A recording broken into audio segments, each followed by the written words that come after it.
Our first guest tonight won an Oscar for his portrayal of Freddie Mercury and an Emmy for Mr. Robot. Now he intends to rule the world in the new James Bond movie, No Time to Die. It's only in theaters starting Friday. Please welcome Rami Malek.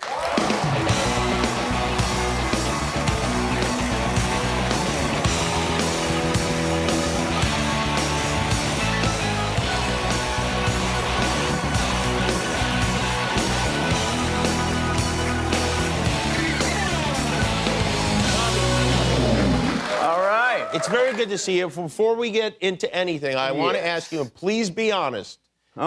Did you hack into Facebook yesterday? No. You had nothing to do with it. All right. Did you know today's Global James Bond Day? I did know, yeah. How about that? It's like the anniversary of the first movie of Dr. No. Yeah, right. Yeah. It's also Global Teachers Day. Teachers Day, exactly. And your brother is a teacher. You're the man. Your twin brother is I'm a twin brother. Did My twin brother's a teacher. Did you wish him a happy Teachers Day? I wished him a happy James Bond Day. Oh, you did? Okay. A priority.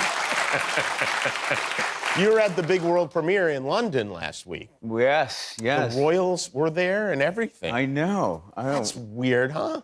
It is weird. It is. Yeah. Well, it's special. I mean, it tells you that it's a special event. A film like Bond deserves something like that. Yeah. And, last time I was there at Royal Albert Hall, it was the BAFTAs, so I had some familiarity with Princess Kate and Prince Will. That was lovely, yes. Oh, you chatted with them? We had a little chat. We had a nice little chat. Wow. What's fascinating is they've worked so hard to get to know everybody, who's done whatever film they've done, their past films. And you can see they've done their homework. And I just looked at Princess Kate at one point, and I said, this must be exhausting. And she said, why? I said, you just had a baby, right? And she goes, I think she was taken aback. She said, how are you doing? And I said, no, how are you? And in the most regal, elegant way, she's like, well, gave me a look. But you can tell. I mean, imagine you dressed to the nines, have to talk to all these actors. And not only that, but, it's one thing to be an actor, people know who you are, but I just did it with you. I want to know what the conversation was. Everybody wants to know what the conversation was. Yeah, well... So they have to be super careful all the time. They're so careful, but it was so cool, because I think I caught her off guard for a second. Mm-hmm. And, I had that look of, in the most elegant, professional, royal way, yes, it's a lot having a What about kid. Prince Charles? Did he show any emotion? The funniest thing about that was... I said, if you ever need a day off, some time off, I'm backup for you. And she's like, what do you mean? I go, I can babysit. You guys go out, have a good time. Can I ask, did you say this before or after the movie? This was at the BAFTAs. After. I see. Yeah, okay. Because I think after seeing the movie, they're not going to want you to babysit at all. That's very funny. Yeah. That's so true. Yeah. You're not babysitting for anybody ever again. Hell no. I often think, I was like, after Freddie, people would come and say hi all the time. I said, after this film, people are just going to move to the opposite side of the street. It is funny because I thought you were great in the movie, and the movie's really good. But I was watching, and I'm like, boy, I know this guy, and you really are like such a friendly guy, not just on the show, but to everybody. But boy, you're scary in the movie. Yeah. And I guess that's called acting. I guess so. Yeah. I try to be a sweetheart. That's good. Yeah, versatility, I hope. Versatility is good. Yeah, here you are. That's another versatile guy. With James Bond. Look at that man. In his resplendent, in his pink tuxedo. What's going on here? This is, as you were saying, this is right before the Royals came in. Oh. And so we were just chilling, kind of having a good time, trying to kind of break the ice. Why is he moving away from you in an alarmed fashion? Who wouldn't? I don't. We're good. We've become really good friends. Have you? Yeah. So it's weird. I get to dip James Bond every once in a while. And he's cool with it. Really? Yeah. Because it was a long time ago you guys shot this movie. Yeah, and it's given us some time to build some camaraderie. I see. Yeah, 2 years ago. How does it work? Do you have the meeting? Because he's James Bond. There's no question about it. No question. Iconic. The best of the best. You're the question mark here in this thing. And I mean, like, as far as... I mean, as far as who's going to be in the movie, we know he's going to be in the movie. So how does it work when you're going to be in the movie? Do you have to meet him beforehand and he goes like, okay, he can be in the movie? Oh, that's a good question. I was in the makeup trailer. I have a lot of prosthetics in the film, so I had to get a break because it takes about 2.5 hours. I walk outside of the trailer and I see what looks to be that, charismatic James Bond that we know, Daniel Craig, but he's about 300 feet away. And quickly I just run back in the trailer because I thought, I don't want him to meet me this way. I want him to see me as total villain. So, yeah, right?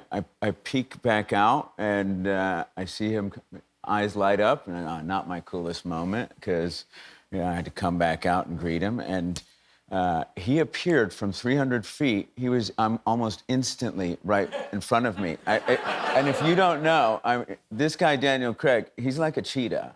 That guy is the fastest. He's lightning fast. Is he? He comes up to me and he kind of looks. He took a little step back, so I said, okay, that's cool. Because he'd seen the prosthetic, and it threw him off a little bit. And then he put his arms around me and goes, it's gonna be okay. Which I thought is a weird thing to say to the guy playing a supervillain and your arch nemesis. It automatically puts him above you, that he's comforting you. Yeah, I know. Yeah. I never thought about it like that. Yes, he's very diabolical, that James Bond. Yes, he is. Yeah, that's why he's James Bond, I guess. Yeah. Maybe he's the real villain. Well, depends on, it's all a matter of perspective. That's It is, right. right? Well, when we come back, we'll take a look at the new movie. It's called No Time to Die. Rami Malek is with us. We'll be right back. We want to be told how to live and then die when we are not looking.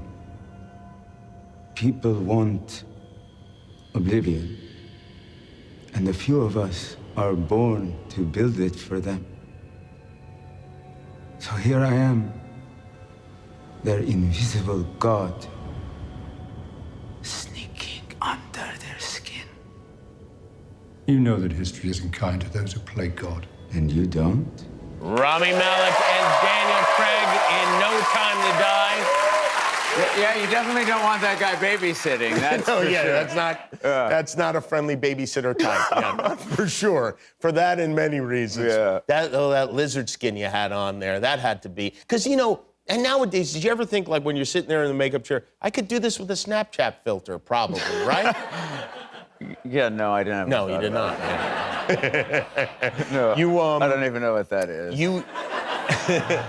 You are now immortalized in the James Bond canon, and you got another big thing coming up. You're hosting Saturday Night Live. The week after next. Which is crazy. I wonder if you saw this because since I mentioned Saturday Night Live, Kevin Nealon, the great comedian who was the whole Weekend Update anchor. Of course I know Do you Kevin. see the picture he drew of you? He painted? No. Kevin Nealon, and you can go on his Instagram page, painted this picture of you. Kevin Nealon is no longer my friend. What? Well, it's a That's caricature. really cool. Can I have that? Yeah, you can have. Well, I'll bet you. Thank bet you, he'll give Kevin. you the real one if you want it. I mean, yeah. No, I want that one. I'll have Kevin sign it for you. That's pretty cool, though, That's right? very cool, man. I mean, I really idea- love that, actually. Yeah. That Kevin is there staring at your face. That amount of time. I know. Ooh. It makes you wonder about Kevin. Yeah. Yeah, has he done one for you? No, you know what? He hasn't done.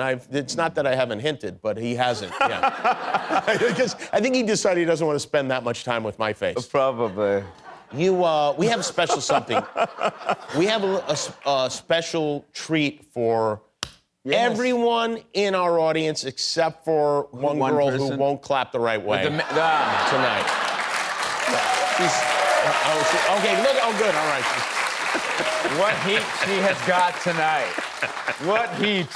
So how great is this gift that we're going to share? it's pretty great. I'm excited about I wish I it. had seen the movie. I did see it in theater. You didn't see it on this particular... I didn't. I would like to, though. And Yeah. what is it that we're sharing? We are giving tickets to see the new movie, No Time to Die, in IMAX to everyone in our audience. Gets a pair of tickets.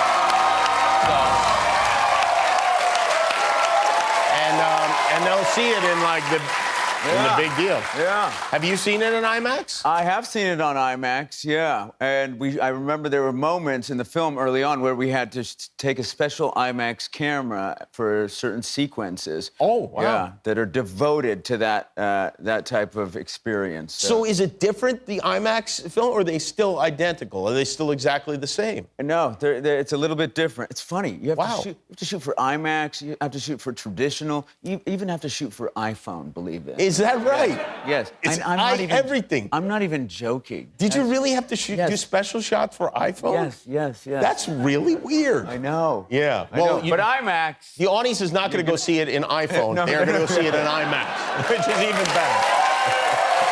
Thanks. Great to see you. Rami Malek. to see you. Go see him in No Time to Die. It opens in theaters and IMAX Friday. We'll be back with Melissa Benoist. Hi, I'm Jimmy Kimmel, and I am not allowed to eat this cookie until you click the subscribe button. So please click now. I'm hungry.